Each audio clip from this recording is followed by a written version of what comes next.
Bem-vindo ao Ponto D, no nosso especial de pandemia. Você já está sabendo aí, né, o objetivo do programa.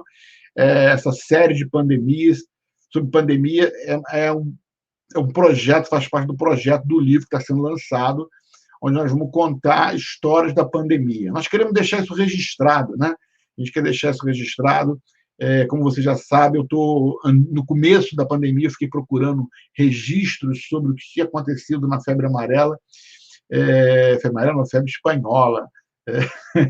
A febre amarela tem bastante registro, mas a febre espanhola tem muito registro científico, alguma coisa jornalística, mas não tem gente falando. Não tem gente, não tem o povo falando, as pessoas do dia a dia falando, não tem. E aí, por isso, nós resolvemos fazer esse projeto. E hoje nós estamos aqui com o professor Júlio, para contar um pouco da história dele de pandemia. Bem-vindo, professor. Olá, boa tarde. Inicialmente é um prazer participar do Ponto D. Agradeço pelo convite. E, bom, estamos aqui abertos para dialogar, para contar um pouco do que foi, né? Do que está as Hoje é dia 20 de janeiro de 2021, né? E, professor, me conta aí, o senhor está onde? Em que cidade do Brasil? Bom, eu resido em Marília, aqui em São Paulo, interior de São Paulo, uma cidade média para grande, né? Que tem 240 mil habitantes, aproximadamente. É uma cidade universitária, aqui temos a Unesp, a FAIP, a Univem, várias universidades, né? E também a cidade que é a capital do alimento. Então tem várias indústrias também, a Nestlé, Marilã, Dori, etc., né? Várias indústrias. E cá Como é estou. que estão as coisas aí em Marília? Olha, eu estava vendo hoje um debate na Câmara dos Vereadores. Aqui entrou no vermelho essa semana, né? Então, segundo a fala deles, chegamos entre 90% a 100%, depende da hora do dia, né? De ocupação dos leitos. E Marília atende 60 e poucas cidades vizinhas, né? Então, aqui os hospitais, eles são de Marília, mas tem essa concepção de atendimento regional, né? Entendo. Então, você imagina, né, população gigantesca, né, o final do ano, várias festas e viagens, o pessoal não respeitou muito bem, né, e agora estamos aqui no vermelho, infelizmente, né, e a perspectiva é que comecinho de fevereiro tem uma outra fala do governador para reavaliar essa situação. Explique para o pessoal que está vendo aí o que quer dizer estar no vermelho. Se está no Partido do América Futebol Clube do Rio de Janeiro, se está no partido... O que é o vermelho? Conta para a Então, gente. eu sou leigo nessa área, né, eu sei como cidadão, né. Isso aí, isso que a gente quer ouvir, o cidadão falando. Tem várias etapas que analisam como cada região está frente à pandemia. Então, começa com vermelho, depois é laranja, depois é amarelo, depois é verde, depois é azul, né? A fase vermelha, ela restringe bastante coisa, por exemplo, atendimentos de academia, bares, restaurantes, ou seja, só abre os comércios e, enfim, as coisas necessárias para os cidadãos. E é bem complexo, porque temos que resguardar, né, as pessoas, em primeiro lugar, com certeza é a vida. Mas também tem os comerciantes que passam um sufoco danado, né, então é bem complicado essa relação, né.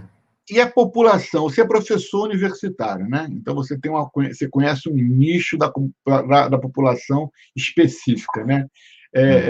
Mas vamos falar do nicho da população de uma forma geral. Elas estão observando essa questão do distanciamento, estão acreditando, estão obedecendo a zona vermelha, ou seja, o povo está em casa. Então, Douglas, eu trabalho em duas esferas, né, na escola pública, na EMF, então crianças de 5, 6 a 10 anos, e no ensino superior, né.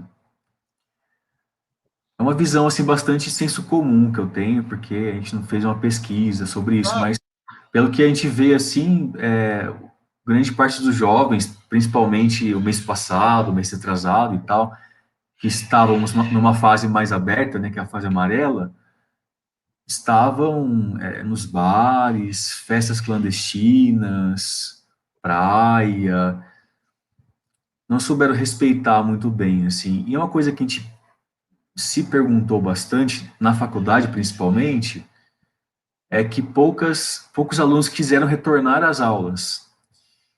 E a faculdade onde eu trabalho toma-se um cuidado extremo, sabe? Lá as salas são muito grandes, né? Cabe 100 alunos, 80 alunos. Então, toda a regra sanitária estava sendo respeitada.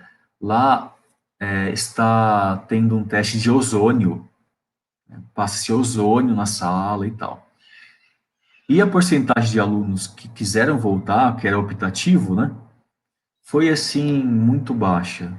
Em salas de aula que tinha 80 alunos, eu tinha 15, né? E essa contradição, né? Para algumas na coisas, escola ele não pode ir, né? Mas para balada ele pode. essa contradição de tem coisa que é prazeroso, eu faço um esforço e aí minha casa não é zona de risco, né? Não tem pessoas em risco. Agora, para as obrigações, já se pondera um pouco mais. Aí também eu fico pensando sobre a questão do cansaço, né? O pessoal está muito estressado, né? Bastante casos de doenças mentais, né? Enfim. Isso é uma coisa pesada mesmo, né? Então, talvez o pessoal não queria outra obrigação de ir a algum lugar, não sei, né? Uma análise bastante crua mesmo, mas essa foi a minha vivência, né? De poucos alunos e o Google Meet cheio, né? As plataformas cheias que tinha, eu dava aula para os alunos físicos, né? Presenciais, né? E também via internet. Então, as plataformas cheias, né? De alunos e o presencial bastante vazio, né? Você falou uma coisa muito interessante aí. Eu também estou tendo essa percepção, não tem nenhuma comprovação científica que eu estou falando, mas é uma percepção. Eu sinto que as pessoas não estão querendo muita coisa séria, não. Eu acho que o estresse mental está sendo muito grande e o povo está buscando ficar relaxado, né? É isso que você está falando, né? Que ele quer uma coisa menos compromisso. Se eu tenho possibilidade de estar online, eu vou ficar online, eu não quero ir, Sim. né? É interessante. Também estou observando isso. Eu tomei a postura de não julgar, sabe? Porque eu não sei a realidade de cada um. Claro, sem dúvida nenhuma. Porque, assim, fiz meu trabalho, né? Dei aula para 5 alunos, às vezes 10 alunos, como se fosse 40, e respeitando cada particularidade. Eu não sei, não convivo com eles. Muitos perderam o emprego também, então estavam com dificuldade É, de que, a né? situação, as situações são as mais diversas, é o que você falou. Não existe uma resposta que responda tudo, não. Nossa, É, o mais fácil é o julgar, né? As pessoas, não sim, tem nada com nada, mas será que é isso mesmo? não, não. A gente não conhece a realidade, né? Eu tenho participado de muitas reuniões, seminários online, e, e eu vejo que mesmo nesses seminários online, as pessoas que você começa a ver com frequência, está todo mundo com nível de exaustão grande, sabe? As pessoas estão cansadas. E eu trabalho, eu sou agora nesse momento eu sou o representante do governador do Rotary na minha região. Ou seja, então eu tenho que acompanhar os clubes, tá? Os presidentes dos clubes da minha região. E Uhum. é uma discussão muito grande se vai ter aula, reunião presencial, reunião online. A maioria está tendo reunião online, alguns fazem uma híbrida, mas isso não é tão importante. O importante é essa coisa que você observa e eu observo também. O nível do estresse está muito alto. Uhum. O nível do estresse está muito alto, para seja lá o que for, entende? Sim. As pessoas estão estressadas mesmo. Inclusive na escola também, ensino fundamental, isso esbarra nos pais, né? Os pais, muitos não respondiam, se ausentavam dos compromissos, né? demandados, né? E também porque, nossa, tem que lidar com a vida, com a perda do emprego, as condições, as doenças, e muitas crianças vão à escola para comer no Brasil. Aqui também. Aqui também. Aqui também. Isso é um outro. Aqui o que aconteceu muito aqui no ensino fundamental é que as escolas continuaram dando lanches, mesmo se os pais não fossem. Né? Uhum. Então, o pai passava na semana e levava a comida da criança. Ainda está fazendo isso. E leva a comida da Uhum. criança para a semana toda. Muitas organizações ajudam para a janta da criança, porque ele tem um Uhum. almoço no colégio, mas não tem a janta. E aí eles Sim, também dão uma bolsa semanal com a janta dessas crianças. Eles sim, continuam dando, porque isso é um fator muito importante. Outra coisa também que a gente sente aqui no colégio público, que muitas crianças que os pais de baixa renda, especificamente, precisam trabalhar, trabalham em atividades essenciais, não têm aonde deixar a criança. Então, o sim. colégio começou a receber, não, a gente tem que receber, embora aumente a circulação de gente na rua, mas não é obrigatório, então a pessoa vai se quiser. Mas tem gente que precisa deixar o filho de escola, porque não tem outra opção. Né? Não dá para julgar, né, Júlio? O professor, Não dá. julgar não funciona. Nós estamos vivendo um mundo completamente diferente do que nós vivemos há um ano atrás, né? Já vamos ver Sim. o 10º mês, né? Com essa. E até aqui também o pessoal ofereceu e oferece a cesta básica, né? Cesta verde, foi bem interessante. Até na avaliação final, assim, a gente teve uma avaliação global, os professores, né? Da minha escola, pelo menos. Acho que foi geral. Sim, está no Foi mundo todo. foi um ponto fundamental que nós colocamos, né? A questão dos problemas que estão além da escola, né? Todos passaram e passam, e lá o público que nós atendemos é bastante carente, assim, né? Então, os professores se comoveram na avaliação e colocaram isso como ponto fundamental para análise da formação, do ensino-aprendizagem, etc. Né? Uhum, uhum. Agora, me fala uma coisa. Nós falamos sobre o professor Júlio, né? Agora vamos falar o seguinte: como é que o Júlio está convivendo com isso? Não é o Olha, professor Júlio, quero dizer o Júlio. Como é que você está convivendo com isso? então, Douglas, eu gosto muito de gente, sabe? Sempre trabalhei com atendimento ou como coordenação, e aí a relação é fundamental, né? Então foi bastante sofrido, porque ficar em casa e acorda em casa e trabalha em casa e nossa, eu assim tive dificuldades no começo, né? No começo não, né? Até agora, enfim. O que me salvou um pouco foi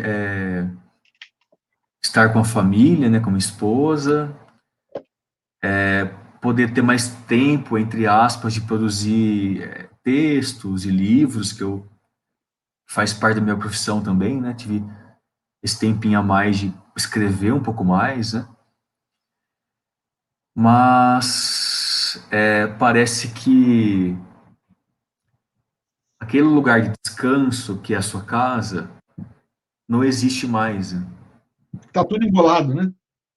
Porque psicologicamente você pensa assim, no trabalho eu vou, né, dar minha energia, gastar energia, pensar, produzir, criar, etc. Aí quando eu chego em casa, o corpo e a cabeça já pensa que e se move para um descanso, né? Então eu resumo esse momento do julho de não ter mais local de descanso, né? Misturou tudo, né? Misturou, embolou as coisas e, nossa, é muito difícil de lidar, né? Aí você pega trauma do quarto, né? As coisas mais icônicas que ocorrem, né? Eu tenho o trauma do meu quarto, então nas minhas férias, não um trauma, assim, eu diria assim, nossa, ali é o lugar de trabalhar. Eu fechei o quarto, não entrei aqui, poder não olhar para o trabalho. A gente vai inventando formas de descansar, enfim. Não, você está certo. Eu trabalho em casa há muito tempo. Eu faço uma variação híbrida, né? De casa, escritório, então. Eu tenho um escritório em casa, não é esse lugar que eu estou fazendo a gravação aqui é onde eu leio e escrevo minhas coisas. Mas eu tenho um escritório de trabalho. Eu tenho trauma daquele escritório, eu fecho a porta. Eu saio dali, eu fecho a porta. Se eu acordo, não dou de cara com o negócio aberto, me irrita. Entendeu? Sim. Aí eu não quero saber, fecha aquele canto de trabalho ali, porque ali é o lugar que eu trabalho. E eu sempre fiz isso, você sabe? Eu vi foi uma entrevista que eu fiz, ou que eu estive ouvindo, que a pessoa ela tem diferentes posicionamentos na casa, onde ele faz coisas diferentes, para que o cérebro possa trabalhar diferente. Nesse pedaço é onde eu faço minhas lives, naquele outro pedaço é onde eu dou aula, naquele pedaço. Está no mesmo local, mas ele se posiciona para o cérebro ajudar, porque isso que você está falando é verdade. Senão fica uma coisa só, né? Você fica no moto contínuo. Mas, ó, estamos juntos nessa, cara. Pensava que era só comigo. Mas foi a tática lógica que eu pensei, ó, eu vou encostar ali, eu dei uma boa limpada no escritório, encostei e não passava mais perto, sabe, assim, ficava evitando, né?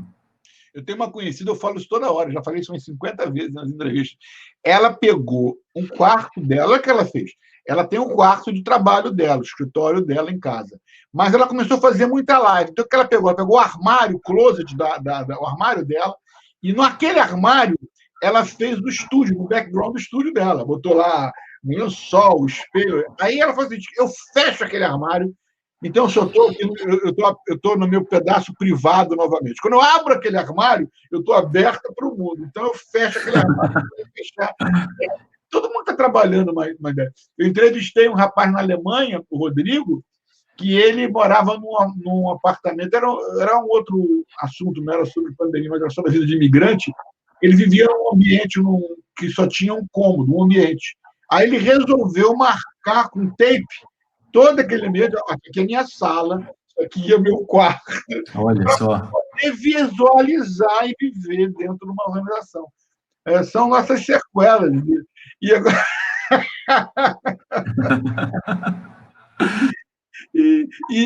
já teve um momento de você dando aula, o filho entrar na sala? Então, eu não tenho filho por enquanto, mas o cachorro, né, o vizinho reforma, a esposa entra. E eu falava para os alunos, ó, gente, aqui é minha casa, eu não posso Claro. as pessoas e as coisas e acontecer ao meu redor. Então, paciência, né? Eu com você, você comigo, e assim a gente toca o barco. Mas você sabe que isso diminuiu vamos dizer assim, a palavra não está correta, não, mas diminuiu a hipocrisia de ser tremendamente profissional no ambiente doméstico. Não é, cara, você está na tua casa. O gato vai. Eu tenho papagaio, cara, eu tenho 2 papagaios.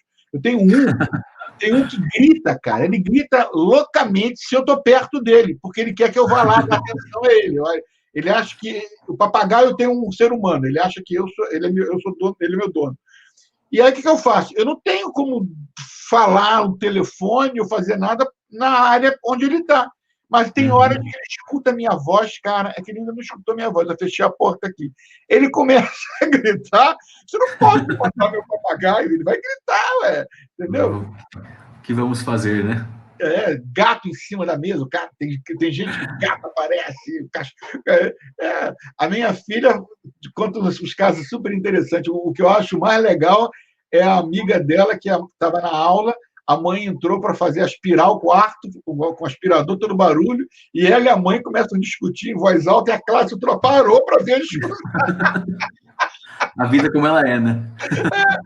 Mas eu acho que muitas coisas vão humanizar, você não acha? Vai mudar o relacionamento? Eu estou torcendo, viu? Eu, assim, nesse aspecto, sou um pouquinho pessimista, sabe? Eu acho que logo a gente esquece, né? Porém, entretanto, tomara que a gente relembre e consiga compreender que nós somos frágeis, né? Finitos, e que o mundo é tão complexo que tudo pode acontecer de repente, e nesse sentido, não há mais espaço de pensar que eu sou melhor ou estou mais garantido porque tem alguma coisa, porque sou alguma coisa. Mas é uma torcida, tá, Douglas? Não é que eu acredito. Eu sou um pouco Torcida. mais. Você é bem mais novo do que eu, né? Deve ter um terço da minha idade, né? Mas eu sou um pouco mais cético com isso, porque o que eu vejo é o seguinte: o ser humano ele é o que ele é. Né? A pessoa ela tem bom caráter ou tem mau caráter. Não tem pessoa mais ou menos do meio caráter. Né? Quer dizer, você tem provas disso mesmo na pandemia. Mas eu acho que o que vai mudar, por exemplo, na semana passada, o meu filho teve num órgão público para resolver uma questão dos documentos da empresa, e ele falou assim: eu demorei 15 minutos. Eu assim, foi 15 minutos. Porque para ir lá agora, eu tenho que marcar a hora. Eles só me atendem com hora marcada. E eu fiquei tão impressionado que a menina falou para mim, falou assim, comentei com a menina que estava me atendendo, ela falou assim: olha, para fazer a mesma coisa que você fez agora em 15 minutos, normalmente a gente levava 5 horas, porque vinha todo mundo para cá para pegar um númerozinho da fila e ficava 5 horas. Agora você vê, você marca online, você vem aqui em 15 minutos, você vai embora. Quer dizer, muita coisa boa vai ficar. Esse lugar nunca vai mais voltar ao que era antes. Pô. Descobrir uma maneira que, num instante, tudo está resolvido. Não tem mais aquele estresse de um montão de gente. Então, eu sou muito crente nessas mudanças. Entende? Porque para que eu preciso ir para um lugar, pegar um lugar na fila e ficar 5 horas? Se eu posso marcar uma hora e ir lá e na minha hora eu faço. Entendeu? Então, coisas assim, por exemplo, o fato das aulas. Né? Tem muita gente que ter aula online vai facilitar a vida deles tremendamente. Por quê? É 1 hora para chegar na faculdade, 1 hora para voltar da faculdade, que ele pode estar na casa dele descansando um pouco mais e vai ter melhores condições de participar da aula. Né? Jantou alguma coisa, fez um lanche de alguma coisa, pessoa da noite, então. Agora vai ter gente que não vai querer nada, né? Vai ter gente que. Quer dizer, que nem é piada, né?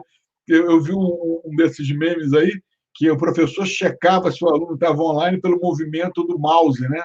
Aí ele botou um ventilador no mouse, o ventilador ficava. E dá um jeito, né? Vai ter gente fazendo isso, vai ter gente botando a câmera, fechando a câmera, vai ter gente dormindo. Mas isso tem hoje. Quantas pessoas vão para a sua aula que estão dormindo, que não estão ali? Ela só está fisicamente ali. Então, eu acho que não vai nunca. Eu sou também que nem você, eu gosto de abraçar, de falar com as pessoas, de cumprimentar, entendeu? Eu espero poder voltar a fazer isso.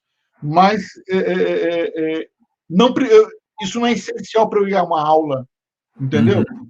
Isso não é essencial para o meu estudo bíblico. Claro que o meu estudo bíblico eu tenho que ter comunhão, quero estar com as pessoas, quero ir junto com as pessoas, mas eu não preciso não ter estudo bíblico porque eu não posso ir. Eu posso ter um estudo bíblico, na verdade, na internet. Isso não vai substituir minha comunhão com meus amigos.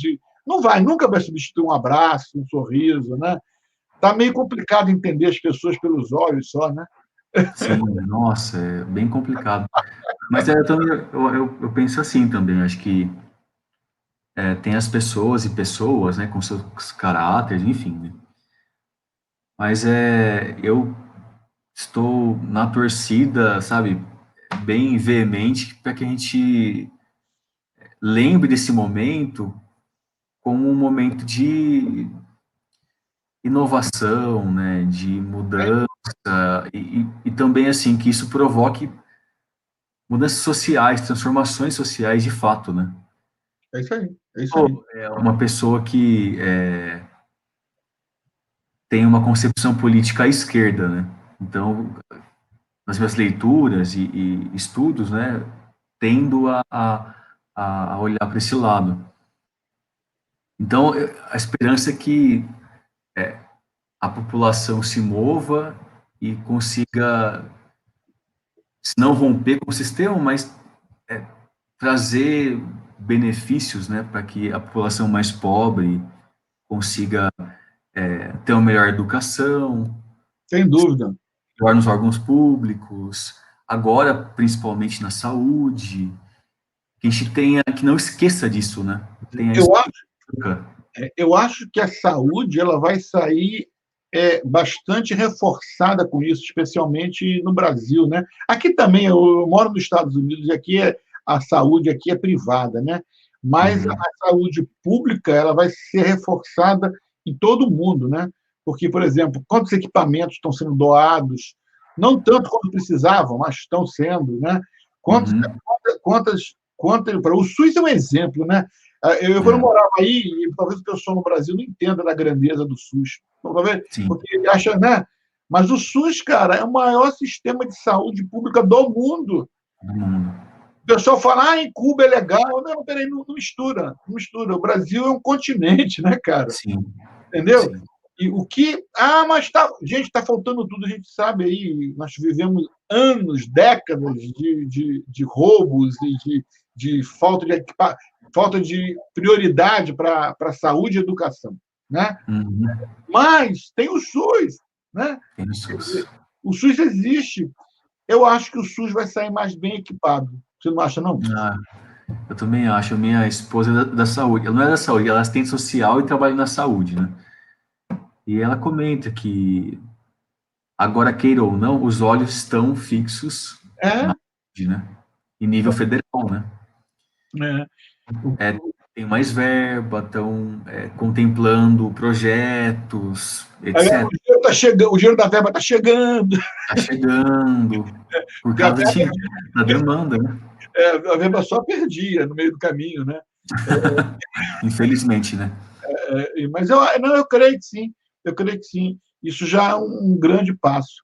Cara, a gente está batendo um papo, está maravilhoso aqui, mas eu tenho que ir para o final e terminar. Eu tenho 2 perguntas para fazer ao Júlio. Faça, Douglas. A primeira, a gente mais ou menos respondeu. O que você espera para o futuro depois da pandemia? Já começamos a responder. O que você espera? Bom, é uma pergunta muito difícil, né? Claro, por isso que estou fazendo para você, não sei responder. Muito difícil. Eu espero que as coisas não voltem àquela normalidade em que vivíamos. Eu espero que a gente tenha tanto essa humanização necessária e também que a sociedade como um todo se mova para poder lutar por dignidade, por melhores condições, principalmente nos bens comuns, né? Na educação, na saúde, transporte. Sem dúvida nenhuma. Tenha essa consciência coletiva, né? De lutar para que a gente conquiste e galgue coisas melhores. Né? A segunda pergunta, ela é um pouco mais... Você vai ter que fazer um exercício de imaginação. Nossa, vamos lá. Já está sabendo, já está sentindo esses 10 meses o que nós estamos passando, né? O que é a pandemia. Mas vamos supor que lá em janeiro o Júlio ficasse sabendo do que iria acontecer a partir de fevereiro. Olha, Júlio, vai acontecer isso de fevereiro a março do ano que vem. É isso que você vai ter hoje, que vocês vão ter nos próximos meses. Tá? Estava aí de férias, de verão, de janeiro. Você ficou sabendo disso. Não era boato, não era fake news, é verdade. Você sabe que vai acontecer isso. O que você teria feito? Uau! Eu tentaria informar mais as pessoas, que é algo bastante difícil, e para que elas se preparem melhor, se preparassem melhor.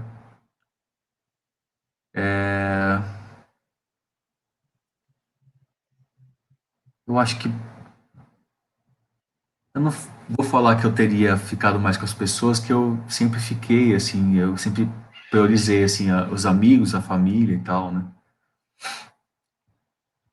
eu acho que eu faria mais isso. Tentaria preparar melhor as pessoas para poder lidar com isso melhor. Pensando que... Agora, pensar na história é fácil, né? Porque a gente viu como que foi o caos, né? Ninguém obedece nada, né? Enfim. Mas Mas você seria... ia saber disso tudo. Você ia saber que tudo isso ia acontecer. Ai, meu Ninguém Deus do céu. nada, ninguém vai. Eu acho que eu tentaria convencer as pessoas para a gente fazer um lockdown quanto antes, né? Porque seria um caminho mais viável. Não sei também. Me parece que é mais viável. Mas que pergunta, hein, Douglas? Mas para poder ter graça, senão não tem graça. Estamos aqui para bater papo, não. Pergunta difícil, pergunta difícil. É muito Uau. interessante, né, cara? E você não fica se achando que você teve dificuldade, não. Todo mundo fica pensando isso. Por isso que a gente não. Nós já temos quase 20 programas gravados, nós só vamos colocar quando todos ficarem gravados, porque a gente não quer que ninguém saiba a pergunta que vai acontecer para gerar. Tem gente que pensa de tudo quanto é maneira. Tem gente que vai estocar a casa, tem gente que ia viajar, tem gente que ia para. Cada um tem uma maneira de pensar. Né? Eu não sei o que eu faria se eu soubesse antes, não, também. Eu nunca me perguntei, graças a Deus, nunca ninguém me perguntou isso. Mas é uma situação. Por exemplo, você vê a verdade hoje virou mentira, né, cara? O pessoal não acredita na verdade, né?